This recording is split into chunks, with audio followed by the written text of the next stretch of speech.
The best old-time radio from people you trust. The Radio Nostalgia Network, where the oldies are still young.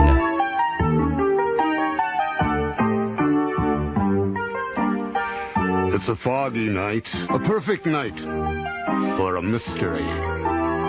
Tonight, Mystery Theater presents mystery thriller, The Amazing Mr. Malone.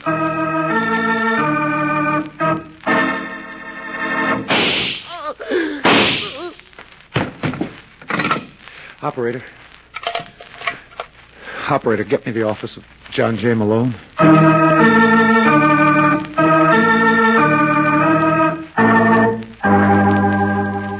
The American Broadcasting Company presents The Amazing Mr. Malone, an exciting half hour of mystery created by Craig Rice and starring Frank Lovejoy.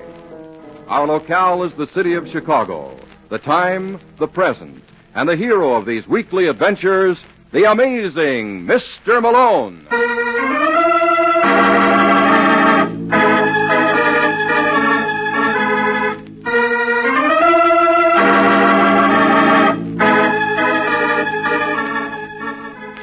Malone is the name, John J. Malone, attorney and counselor at law.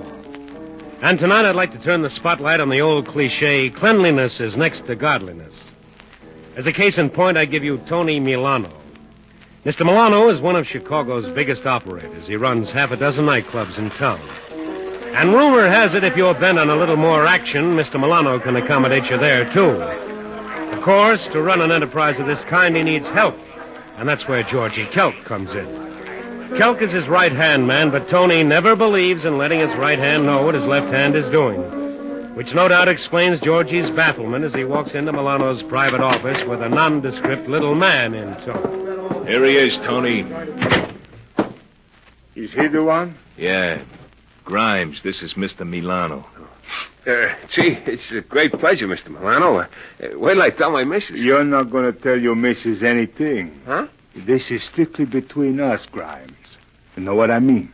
Oh, sure, Mr. Milano. Anything you say... Just step back a little like a good fella, huh? What? Mr. Milano doesn't like people breathing into his face. It spreads the germs.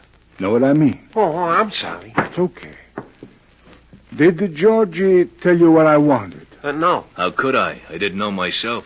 I was saving it for a surprise. Mr. Grimes, you're the janitor at the Belmore Apartments, you know? Janitor? No, I'm the superintendent. Oh, I'm terribly sorry. I mean the superintendent. You got a tenant living there named Reed?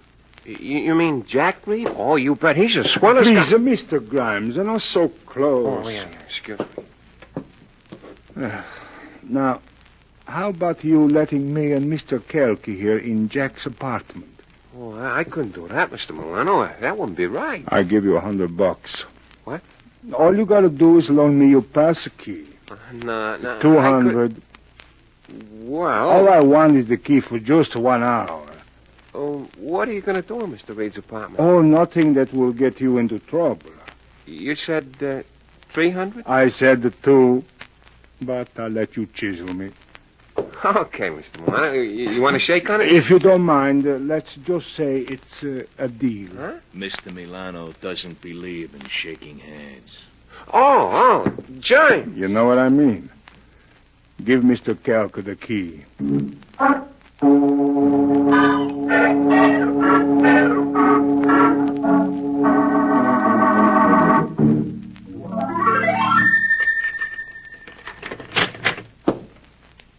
Hey, Mr. Reed does all right for himself. Tony, I don't approve of this whole idea. There are a lot of things I don't approve of, Georgie, but I don't let them make me unhappy. For Pete's sake, That's boss, you gotta... enough.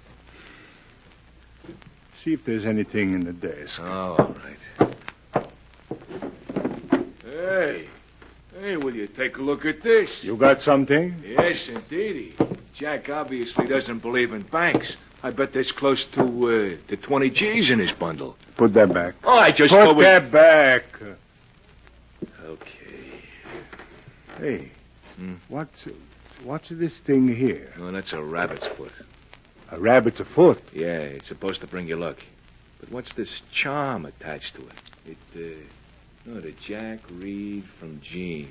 With this and me, you can't lose. Who's a Gene? Oh, it must be the gal whose picture's on the piano. Hey, that's what I call a good-looking girl. Find out Who she is and where she lives. Yeah. And put that rabbit's foot in your handkerchief. What for? I want it. Now, look, Tony, this whole thing here, well, it doesn't cost $50. Maybe, but it's worth $500,000 to me. Wrap it up, Georgie, or we take it home.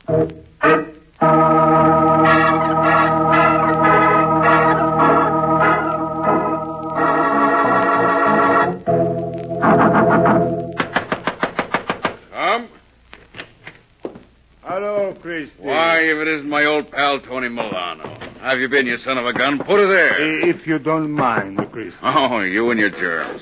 You know Georgie Kerr. Of course. How are you, Georgie? Fine. Sit down, gents.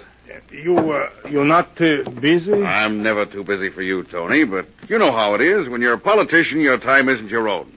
You're always out slaving for your constituents. Slaving for Yeah. What's the matter? Anybody giving you trouble? Yeah. Who? You just say the word Jack Reed. What? I said Jack Reed. He opened up a place 2 blocks from mine. Oh, well, I'll take care of that. I'll shut him up so fast that... Who do you think you're kidding? Well, I don't understand. Reed couldn't operate 5 minutes without you. Are you insinuating that... Oh, now, cut it out, Tony. You know, if someone was to walk in now, they wouldn't realize you're kidding.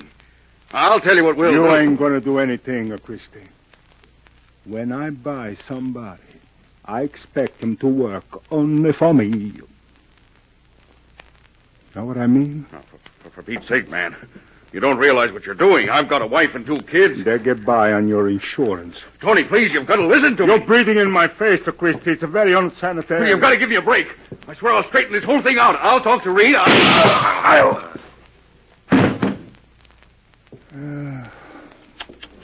It took you long enough, Tony. What were you waiting for? I just want to hear what he's got to say.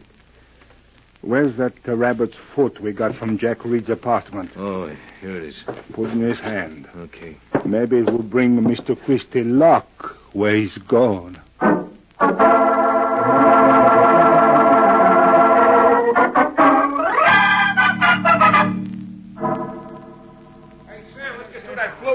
You got that step all wrong, Marge. I'll show you. Hey, Rex, give me the Wang Wang blues. I want to show Marge that break. Now watch, honey.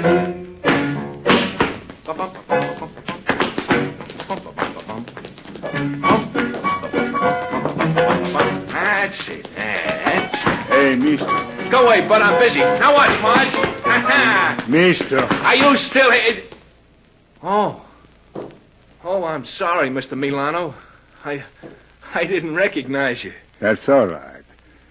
You got a girl singer in the show named Jean? Jean Patterson? Yeah, that's the one. She around? Yeah. Would you like me to show you her dressing room? I appreciate it. Oh, that's okay, Tony. What? Oh, I mean Mr. Milano. Say, you wouldn't have a spot for a hoofer in one of your clubs, No. would you? I just thought I'd ask. No harm trying, you know. This it? Yeah. Hey, Gene! Gene, you decent? What do you want? You got company. Just a second. Hello. Who are you? Tony Milano. Well, I'm glad to be of some service, Mr. Milano. Hey, Rex, wait a minute. I want to see you. Well, you're going to invite me in? Why should I? Well, it's awfully drafty standing here. You know, that's how most people catch a cold. What do you want, Mr. Milano? Just to get acquainted. You see, I saw your picture somewhere, Jean. Jean? You can call me Tony. Not really. What's the matter, Jean?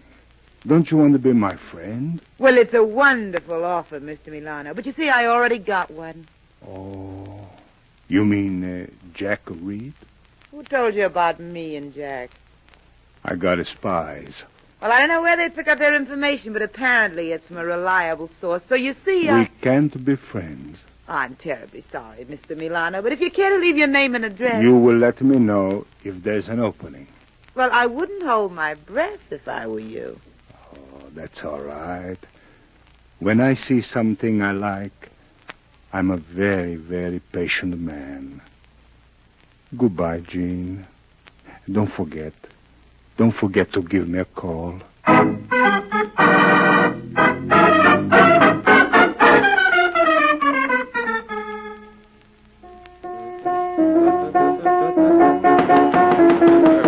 Yes? Hello, Jack. What? Oh, no, it can't be. No, but it is. Well, how are you, Lieutenant? Fine. Don't let me stop you playing. Oh, I was just toying around. Hey, what brings you here? Can't you guess? I told that jerk chauffeur of mine not to park near the plug. It's a little tougher rap than that, Jack.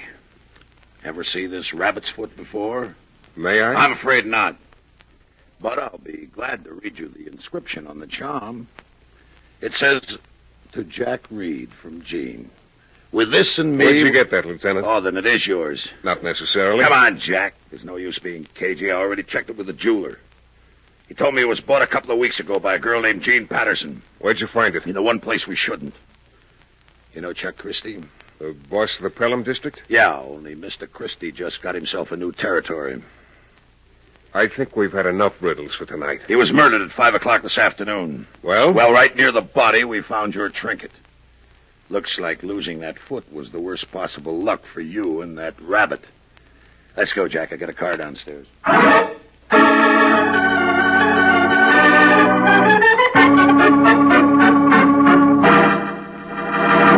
You are listening to the amazing Mr. Malone.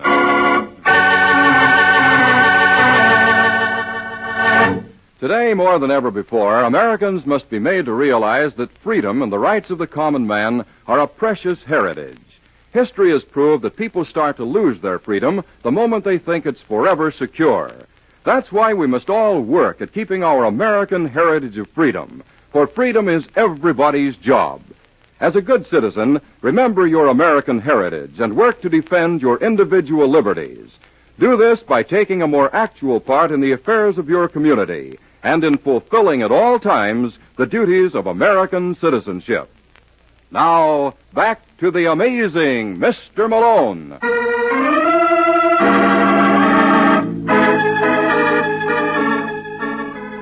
And that's where yours truly got into the act, and without even seeing the script. But 6 hours after the arrest of Jack Reed for the murder of Chuck Christie, I was pounding the pillow at home. I was right in the midst of a horrible nightmare. An ape-like face was bending over mine, tickling my throat with a razor. And suddenly I made an interesting discovery. It was no dream. Come on, Malone. Get up. You're asking the impossible, comrade. If I ever moved now, I'd be minus a head. And you know something? I'd look better without it. You put that razor away. Do I look weak-minded? You don't expect me to answer that while you're caressing my throat. Well, you shouldn't blame me, Malone. I know. I got the skin you love to clutch. Say, you're a regular vaudeville show, ain't you? Yeah, ain't I? What's your name, friend? Rube Gelder. Rube Gelder? Yeah. I work for Jack Reed. You know him? I know him. Well, early tonight, the police picked him up for the murder of Chuck Christie. The politician? Yeah. It's a lucky thing for that cop I wasn't around. Otherwise? Otherwise, I would have broken his back before I let him walk off with the boss. What's this all got to do with me? Well, I love that guy. When Jack says to me, Rube, go out and get a lawyer. You decided to give me the business. Yeah. They say you're the best mouthpiece in Chicago.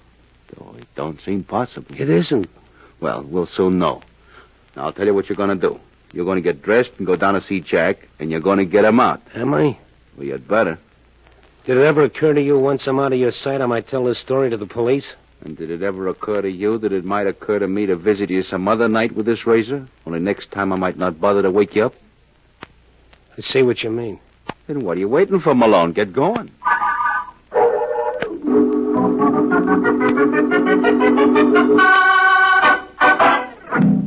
Now, for all the idiotic stunts, wait till I get my hands on Rube, so help me, Malone. No, don't upset him. Well, I want you to know I never suggested that piece of business to him. I'm sure you didn't. What a schmo. He seems awfully fond of you. He's nuts. I don't know why I keep him around. I'm sorry he got in your hair, Malone. That's all right. Lieutenant! What are you calling him for? I thought you were ready to go. What, you want me for a lawyer? Sure, but I figured... Oh, forget it. No. Did you kill Christie? Why should I? Well, the police have a pretty convincing theory. They believe Christie was selling you protection for your club. So? So maybe Christie was told to close you up. By whom? Tony Milano. Why couldn't Tony have killed Christie? Well, he could have. Only there are a couple of things that argue against it. One, Tony had Christie in his hip pocket. You don't generally destroy what you control. But there's even a stronger argument than that. What? The rabbit foot they found near Christie's body. Oh, that's a frame. You generally carry it with you? No, I don't believe in that stuff. Last I saw of it, it was in my desk. Anybody else have a key to your apartment? Nope. Oh, that's just dandy. About this gal who gave you the rabbit's foot. What's her name? Jean Patterson. You think this Jean No, I want her kept out of this, Malone. You're asking the impossible, She's Jack. got nothing to do with this. Suppose you let me decide that for myself. Lieutenant! I want out.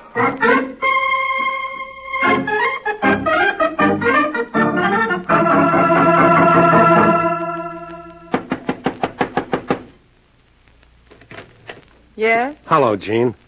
Do I know you? No, but that can be easily remedied. My name is Malone. And you heard me singing one night and you decided I was the girl of your dreams. No, not quite. You see, I'm a lawyer. Well, when I want to sue somebody, Mr. Malone... Oh, don't call me. I'll be tied up with Jack Reed.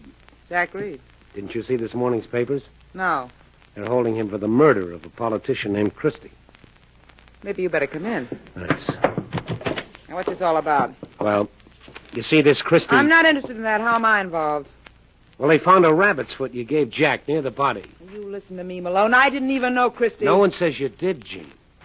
All I'm hoping to accomplish... Don't tell me your plans. I'm not interested. Jack's got some nerve ringing me into this. Well, in all fairness to him, lover, it wasn't Jack's idea. Don't tell me it was yours. Yeah. Well, thank you, Mr. Malone. This is just the kind of publicity I love.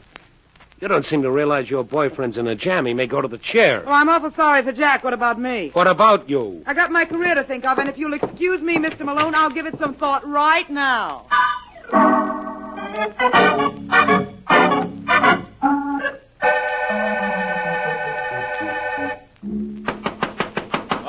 All right, take it easy.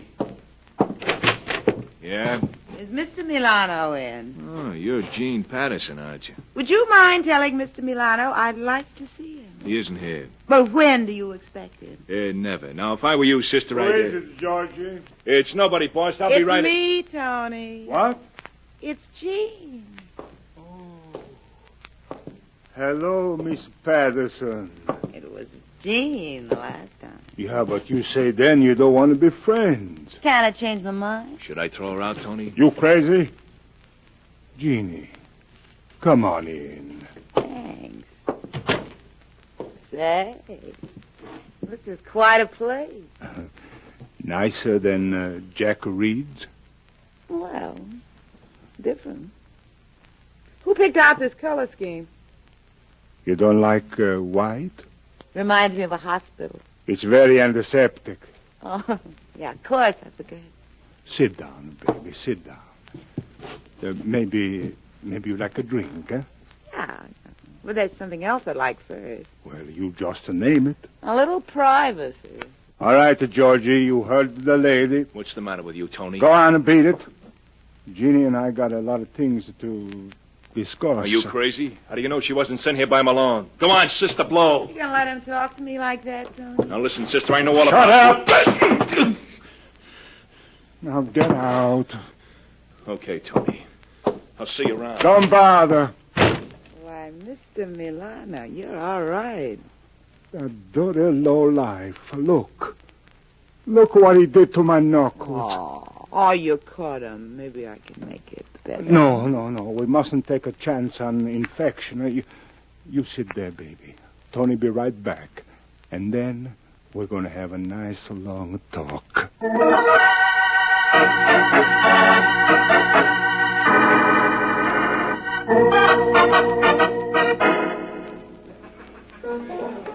Hey, Saul, you seen Georgie? Oh, never mind. Hello, Rube. Where can we talk, Malone? What's wrong with this? Well, I did like you told me. I followed that Jean Patterson, and where do you suppose she went? Where? To see Tony Milano. Tony Milano? You sure about that, Rube? I swear on my mother's grave. I wonder where they first met. Well, it couldn't be so long ago. Jean's been going with Jack ever since she came into Chicago. What happened? Well, they got along swell. The boss was nuts about her.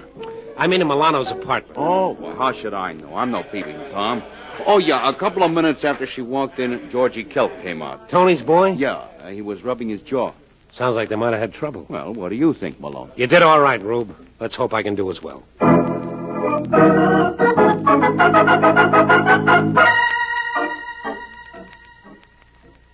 Well, there it is, Lieutenant. What more can you want? A little proof. It's as obvious as a hole in your head. Tony framed Jack Reed. Why? Could be for a million reasons. Oh, I love how you throw those figures around. Well, it's true. Now, suppose Tony had a yen for Jean Patterson. So he kills a politician he has in his pocket just to get rid of Reed. All right, maybe that came later. Maybe Tony didn't have Christie in his pocket. We know Christie was selling him out. How do we know that? Well, Jack was still operating. He couldn't do it without Christie's help. You're changing horses in midstream. Yeah. Well, the more I think about it, I bet it's the real reason. Milano had an exclusive on Christie's services. When Christie double-crossed him, Tony put him away. And what about that rabbit's foot? I don't know where Milano got his hands on that, but if you work hard enough, you'll find the answer. You're amazing, Mr. Malone. Oh, am I? Yeah, you're making sense for a change. And you believe my client was framed? Yeah, the only thing that bothers me is how to prove it. Well, Georgie Kelk must have been along with Tony at the time of the killing. You don't think Georgie'd talk? He might if you staged it right. What do you mean? Let Jack Reed go. Are you stark raving? It's our only chance. What do you think will happen when Tony finds out the police no longer suspect Jack Reed? What? I don't know either. Let's find out.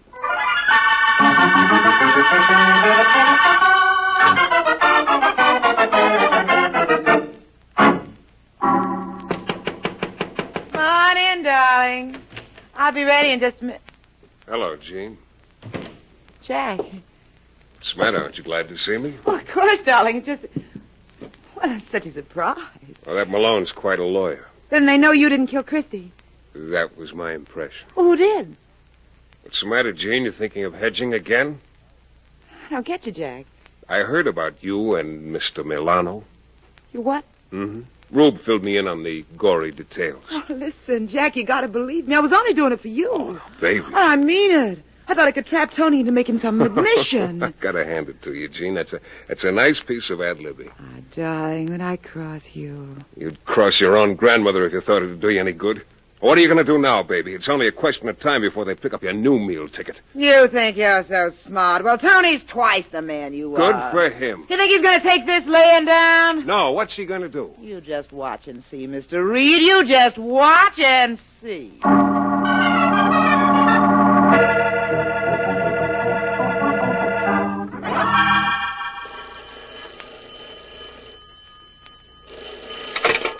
Yeah.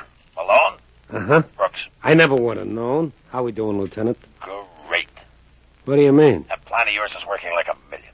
Letting Jack Reed go certainly started the ball rolling. What did I tell you? You certainly did. I'll bet Tony Milano doesn't know where he's at.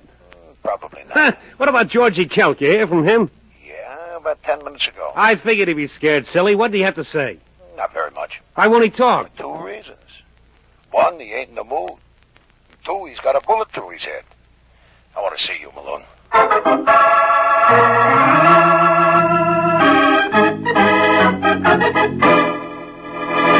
You are listening to the amazing Mr. Malone.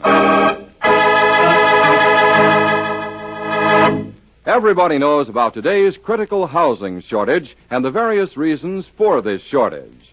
But there are many people who do not think of one very important contributing factor: forest fires. Last year, forest fires burned enough trees of saw timber to build about 86,000 five-room homes. 9 out of every 10 forest fires are man-made. Most of these man-caused fires are due to plain carelessness. And that's why everyone, therefore, should follow these simple rules of forest fire prevention. Crush out cigarette, cigar, and pipe ashes. Break matches in 2 after using. And drown all campfires. Remember, you are a potential firebug, so be careful. Now, back to the amazing Mr. Malone.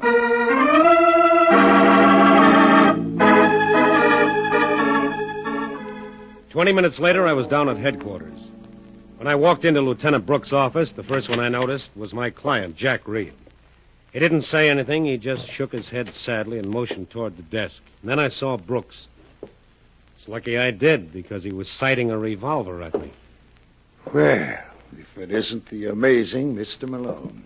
I got a good mind. You haven't got a good mind, and put down that gun. If you had any brains, I swear I'd blow them up. What happened? You tell him, Jack. Well, I went up to Georgie Kelk's place about 8:30 tonight. Now, what did you do that for? I told you to stay away. Yeah, I see now it was a mistake. Anyway, Georgie was certainly surprised. I think if I'd had 5 minutes more, I would have gotten the whole story. Well? And suddenly, the door opened. All I saw was an arm and a gun. I yelled to Georgie to get down, but I was a little late. There was a shot. A second later, someone tossed that rod into the room and almost brained me. That the gun there? Yeah, want to see it? Yeah, what about the... Fingerprints. Area 1. It's as clean as a baby's thoughts. Whose gun is it? It's mine. What? Yeah, it's an old one I had in my apartment. Well, how did it... Well, how did my rabbit's foot get near Christie's body? Here we go again. Listen, Lieutenant, you looked into that angle? Uh-huh. What's the story? The superintendent of the house, a boy named Grimes, has the only passkey. You think this Grimes might have done business with Tony Milano? We're checking that now. Well, when you finish, give us a call. We'll be over at Tony's.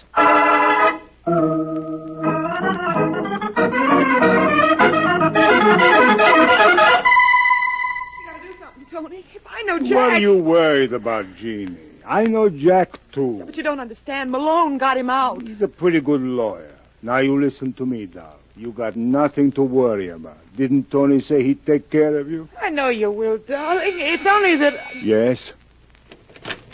Hello, Tony. Malone.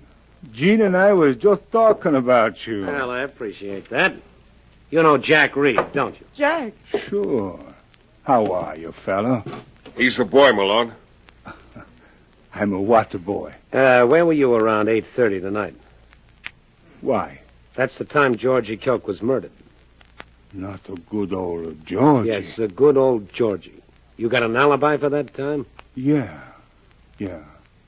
I was right here. Uh-huh. And, of course, Jean's your witness. That's right. Oh, now, look, I don't want to be involved. Sure, you got your career What's to think the matter, Doll? Don't you remember? We were sitting right there. You're lying, Tony. You sound like you can prove it, Jack. I can't. He's the one who shot Kelk. You're out of your mind. You didn't see his face? No, I didn't have to. You see that bandage he's got on his knuckles? Where did you pick that up, Tony? None of your business. I'll tell you. Shut up. He hit Kelk when Kelk insulted me. I didn't think that was possible. Go on, Jack. What about the bandage? Well, when he tossed the gun into the room, I noticed You're it. a liar. I don't think so. Whoa! Come in, Lieutenant. How did you make out? Couldn't be better. The superintendent admits he sold Tony here the use of the passkey for $300. What do you say, Milano? Nothing until I see a lawyer. What's wrong with me? You mean you take my case? Well, it all depends. I think I could get you off for Georgie's murder. Are you out of your mind, Malone? Don't you think I can, Jack? No. Ah, you're just saying that because you killed him. He what? Let's have that again. What for, Jack? You got it the first time. You killed Georgie Kelk. I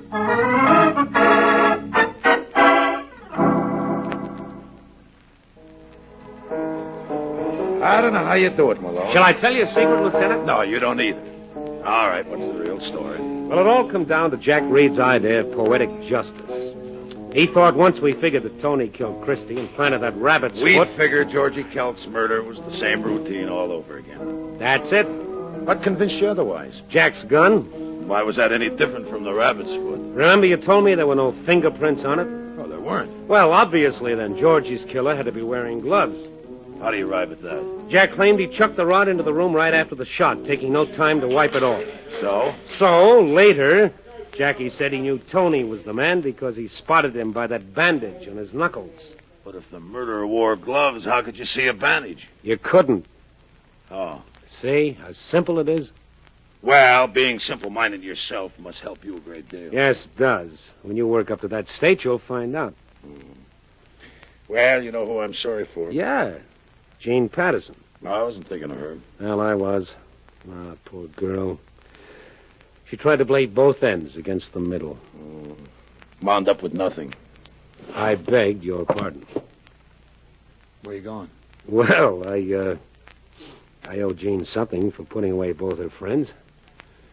Maybe I can further her career. Good night, Lieutenant.